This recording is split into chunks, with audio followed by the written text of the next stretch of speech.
Hey guys, excellent work on that Do Now quiz, by the way. But to start off today, our job today is to talk about how slavery and the triangle trade really developed between Europe, Africa, and the Americas. So, looking back at that triangle trade that we saw yesterday, we've got the Europe, which would make manufactured goods, send those to Africa, trade the manufactured goods like glass, like iron, like guns, cloth was often a big one, and they would trade those for slaves. And then those slaves would travel along the Middle Passage to the Americas, whether that was islands in the Caribbean, whether that was the United States, or whether that was South America. And in those areas in the Americas, those slaves would help to grow raw materials such as sugar, tobacco, cotton, and alcohol, like rum. And then those things would be sent back to Europe, and the process would continue. So that was the triangle trade. It's the triangle between Europe, Africa, and the Americas.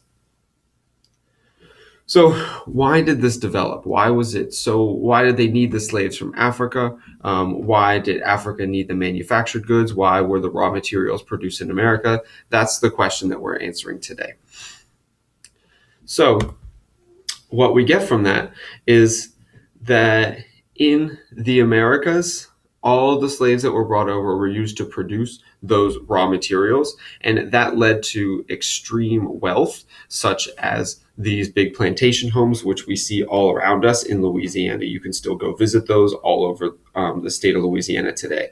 But it was also, on the flip side of that, one of the most violent and inhumane systems that have ever existed in the world. And that's why I put these two pictures next to each other, to contrast the violence here with the beauty and the richness, the wealth that also came from that trade. So when people came over, it created some conflict. There were lots of different things that were happening. One, the Europeans were taking Africans from Africa. They were taking the people. But also when they came to the Americas, they were taking land from Native Americans. So that's another conflict with the Native Americans who were there.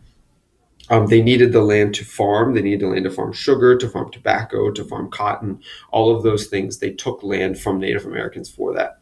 And then later on, the same thing, that triangle trade, is still going to cause conflict between the North and the South, because the southern part of the United States wanted to keep slavery, whereas the North wanted to abolish slavery. There were lots of abolitionists who wanted to get rid of it.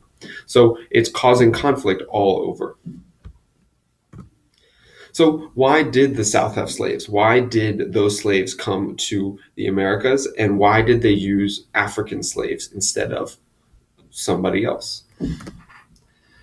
The first answer is that the southern part of the United States and those islands in the Caribbean and South America had a very warm climate, and they had very fertile soil.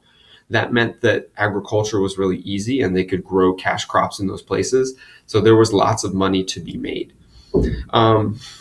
It really was the British who started out bringing it, but it was also the French, it was also the Spanish, it was all of those European countries who were involved in this triangle trade. So the inverse was that in the north of the United States, there were hills, there was a cold climate, so farms were much smaller. People were more religious. They thought slavery was wrong. So then those slaves ended up concentrating in the south and in those Caribbean islands. Oh, hard to see down there. But so one of the big things was when they first came to the Americas, they used native slaves from the islands they were going to, or from North and South America. But the diseases like smallpox killed off a lot of those Native Americans. So the Europeans needed people who were resistant to diseases, and they also needed people who knew what they were doing on farms, who knew how to farm those old world goods, like sugar and like cotton, that they were trying to farm in the New World. So the Africans worked for both of those things. They were familiar with farming, and they also were resistant to those diseases like smallpox. So slaves became part of even the first colonies in the Americas. Right when people started coming over to the Americas, slavery was inherent in what they were doing. They were already farming cash crops. Then when the cotton gin gets invented in 1793, slavery explodes because cotton explodes. And so you've got all these people who are growing cotton. It goes from 750,000 bales to 2.85 million bales in 1850. So slavery is getting bigger and bigger and bigger when these things happen. And the South becomes even more and more dependent on plantations and slavery because of this, and because that triangle trade is so profitable for everybody. So here's just a couple pictures. Here's you got the guy using the cotton gin. Remember that, where it cleans the cotton and it made it so they could produce cotton faster, but that also increased the demand for slaves, so it made slavery even worse. There's also another picture of people who were working in the fields picking cotton. So take a couple minutes and review these questions for today, and then you're going to do some MLQ review.